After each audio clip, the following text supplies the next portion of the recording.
Hello दोस्तों, आपका स्वागत है आपके अपने यूट्यूब चैनल मैथ मस्ती 18 पर। दोस्तों, आज हम बात करेंगे कंपोजिट नंबर की डिविजिबिलिटी के बारे में। दोस्तों, आखिर कंपोजिट नंबर यानी कि भाज्य संख्याएं हैं क्या?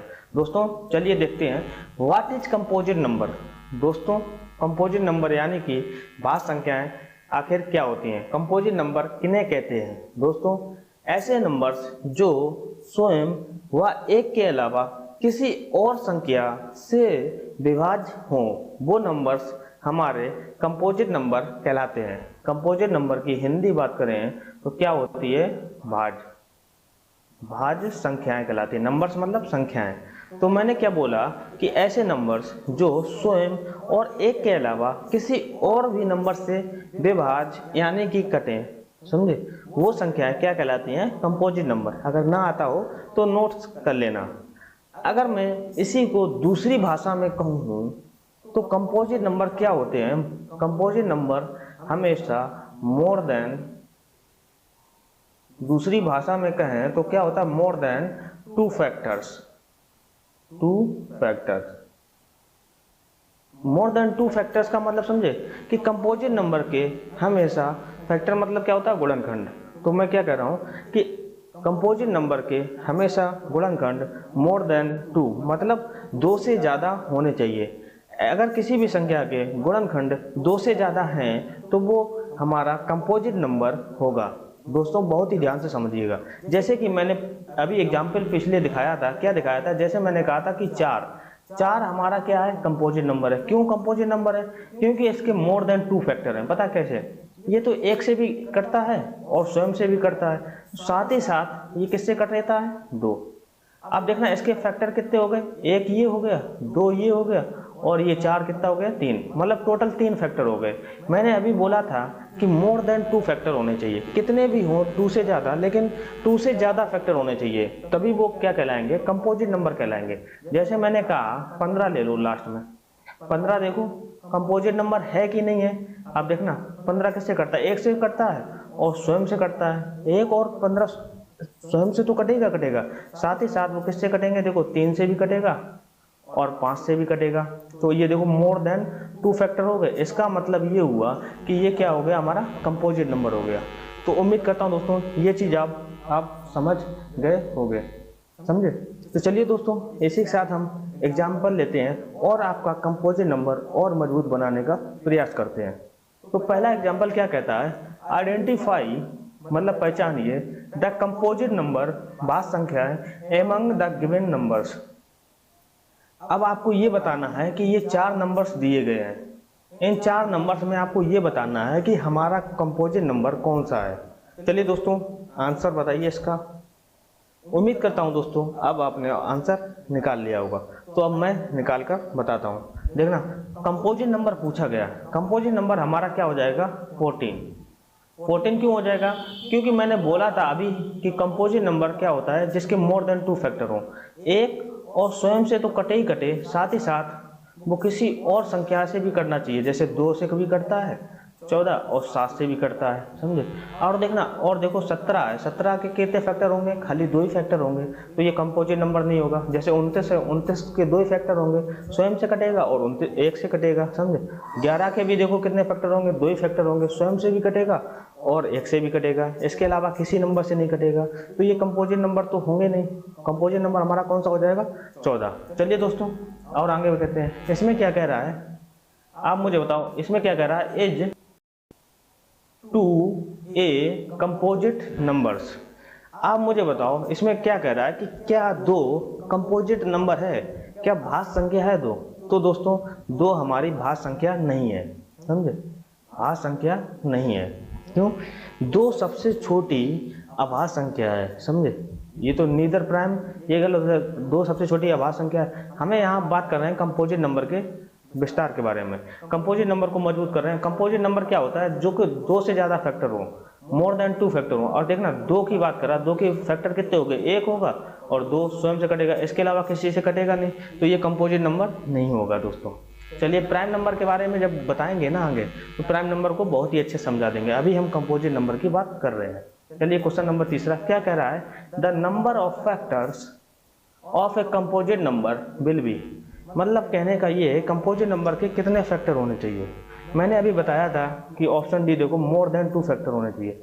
किसी भी संख्या के मोर देन 2 फैक्टर है ना, तो वो संख्या कौन सी हो जाएगी, कंपोजिट नंबर हो जाएगी। चलिए बढ़ते हैं आगे। क्वेश्चन नंबर चौथा क्या कह रहा है, which of the following is not a composite number. मतलब क्या है, ये जो संख्या दी गई है ना, इनमें आपको बताना ये है कि कौन सा कंपोजिट नंबर नहीं है। अब आपको साफ साफ देखना चाहिए कंपोजिट नंबर कौन सा नहीं है, 41।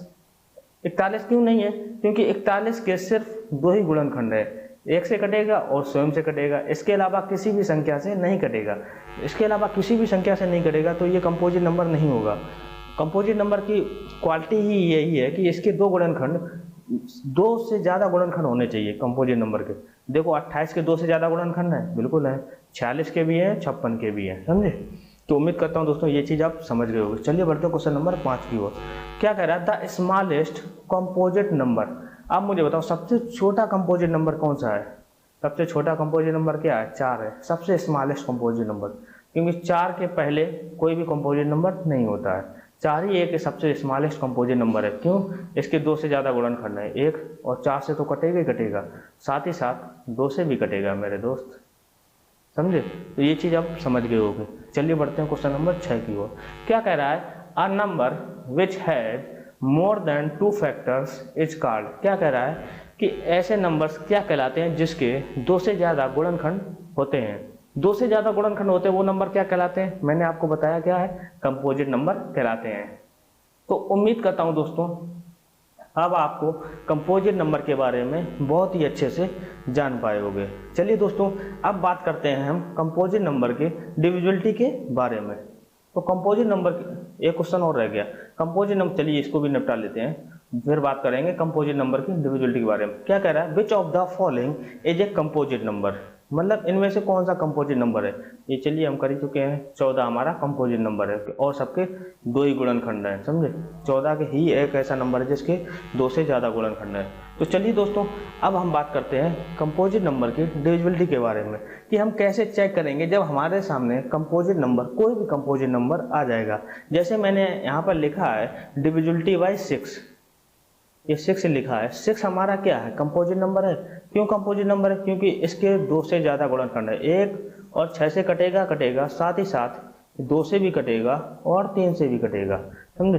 तो डिविजिबिलिटी बाय 6 अगर हमको चेक करना है कोई नंबर 6 से डिवाइड है कि नहीं है, तो अब आप उसका एलसीएम लीजिए। 6 का एलसीएम कितना होता है, देखो 2 3 6, 3 एकम 3, मतलब ये हुआ एलसीएम 6 की बात करेंगे तो हमारा एलसीएम क्या हो जाएगा, 2 गुणे 3, और साथ ही साथ 1 तो हमारा हो गई होगा, समझे। अब मुझे बताओ अगर किसी की डिविजिबिलिटी चेक करना है, 6 को हम कैसे लिख सकते हैं। एक अभी थोड़ी देर के लिए बस, एक तो सबसे कटे, सबको ही काट देता है। मेन चीज़ क्या है, 2 और 3, समझे।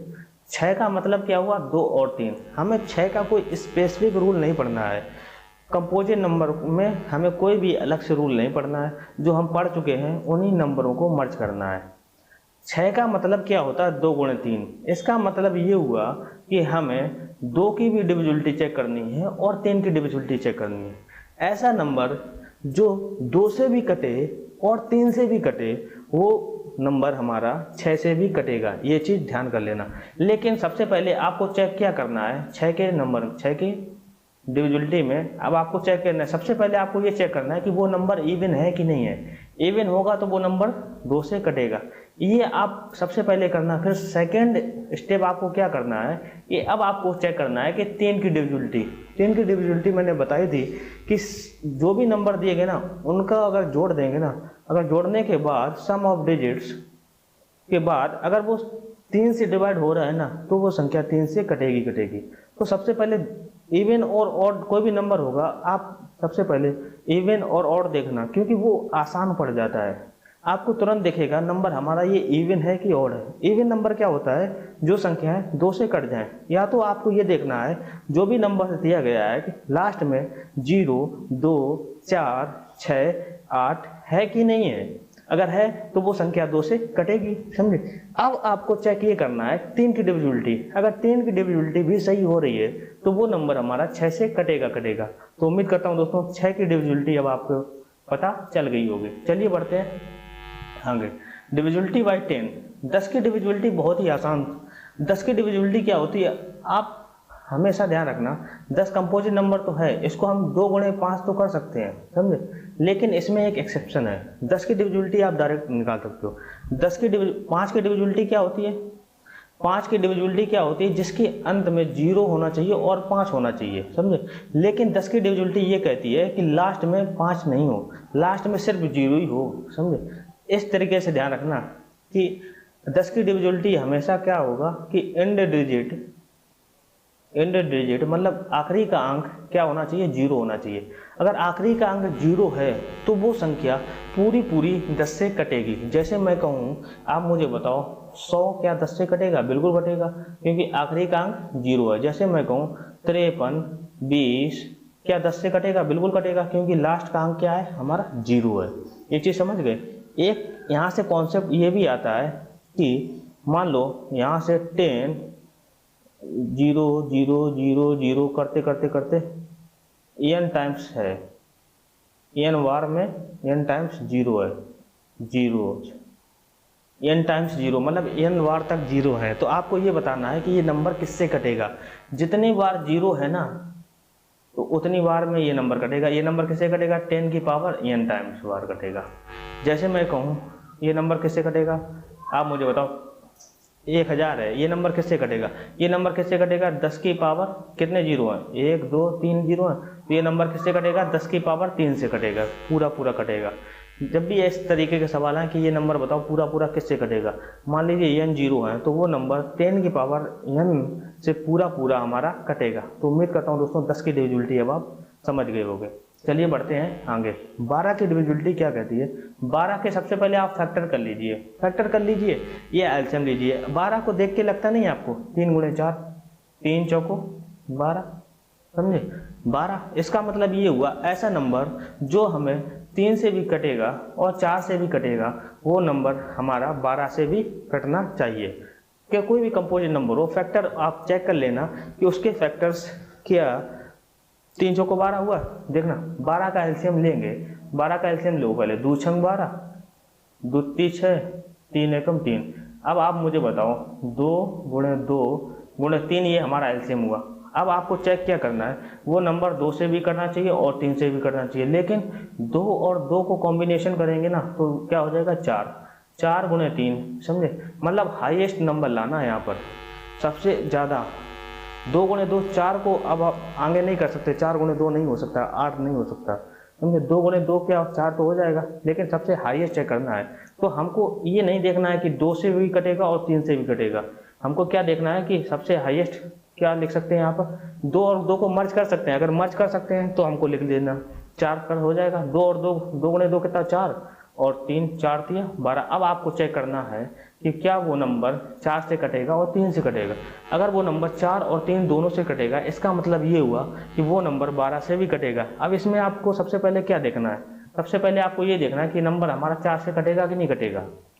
सेकेंड स्टेप आपको करनी है कि वो नंबर हमारा 3 से कटना चाहिए। 4 से मैंने सबसे पहले इसलिए बोला क्योंकि आपको लास्ट के 2 डिजिट आपको देखते ही पता चल जाएंगे कि वो नंबर 4 से कटेगा नहीं कटेगा। 4 की डिविजिबिलिटी मैंने पढ़ाई थी। 4 को मैं क्या कह सकता हूँ, 2 की पावर 2 कह सकता हूँ। 2 की पावर 2 का मतलब 2, मतलब लास्ट की 2 डिजिट चेक करनी है हमको। अगर लास्ट की 2 डिजिट 4 से कट रही हैं, ये आपको देख के ही पता चल जाएगा, कट रही हैं तो ठीक है। उसके बाद में आप 3 का कॉन्सेप्ट लगाइए, सम ऑफ डिजिट करिए। अगर सम ऑफ डिजिट 3 से कट रहा है तो वो नंबर हमारा पूरा 12 से भी कट जाएगा। तो उम्मीद करता हूँ दोस्तों ये चीज़ आप करने लगे होंगे। चलिए आगे बढ़ते हैं कंपोजिट नंबर 15 के बारे में। डिविजिबिलिटी 15 की क्या कहती है? 15 तो आपको पता ही चलना चाहिए 15 क्या है, साफ साफ दिखता है, ये सब दिखना लगेगा। 15 को हम कैसे लिख सकते हैं, 3 गुणे 5, और तो कोई फैक्टर कर नहीं पाएंगे। तो इसका मतलब ये हुआ कि वो नंबर हमारा 3 से भी कटना चाहिए और 5 से भी कटना चाहिए। अगर वो नंबर 3 और 5 दोनों से कटता है ना भाई, तो वो संख्या हमारी 15 से कटेगी। अब देखना सबसे पहले, अब आपको क्या चेक करना, आप मुझे बताओ 3 और 5 में किसकी डिविजिबिलिटी सरल है? मैंने आपको बताया कि 5 की डिविजिबिलिटी सरल है। खाली 5 की डिविजिबिलिटी में आपको क्या चेक करना है, लास्ट का अंक 0 और 5 होना चाहिए। अगर लास्ट का अंक, इकाई का अंक 0 और 5 है तो वो संख्या 5 से कटेगी। उसके बाद में अब आप 3 से कर लीजिए, सम ऑफ नंबर, किसी को नंबर को जोड़ने में समय लगेगा ना, आपको ओरली देखना है तो ज़्यादा कम समय लगेगा, आप जोड़ के करोगे तो ज़्यादा समय लगेगा। तो इसलिए मैं कह रहा हूँ इसमें आप पहले 5 की डिविजिबिलिटी चेक कीजिए, फिर 3 की डिविजिबिलिटी चेक कीजिए। तो दोस्तों अब उम्मीद करता हूँ दुनिया में किसी भी कंपोजिट नंबर की डिविजिबिलिटी आप चेक कर सकते हो। जैसे मैं कहूँ कोई भी नंबर ले लो यार, जैसे मैं कहूँ 34 है, 34 कंपोजिट नंबर है, बिल्कुल है। 34 को मैं क्या लिख सकता हूँ, 17 गुणे 2। अब आप कोई सबसे पहले क्या चेक करना है, आप बताओ ऐसा नंबर जो 2 से भी कटे और 17 से भी कटे, तो वो नंबर पूरा पूरा हमारा 34 से पूरा पूरा कटेगा। अब 2 की डिविजिबिलिटी इसमें सबसे पहले चेक कर लो। हमें क्या देखना है कि इवन नंबर है कि नहीं है। इसके बाद में 17 की डिविजिबिलिटी चेक कर लो। मैं आपको ये सब बता ही चुका हूँ।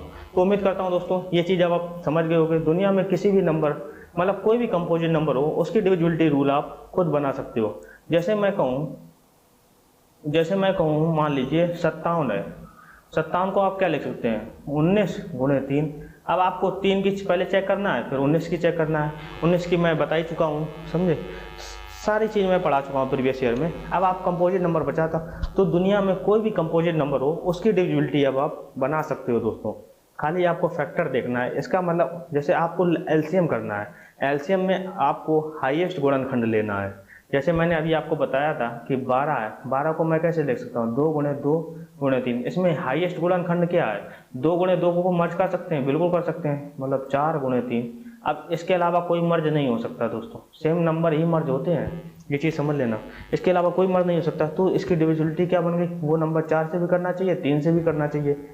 उम्मीद करता हूँ दोस्तों ये चीज़ अब आप समझ गए होंगे। दोस्तों ये था कंपोजिट नंबर का सेशन।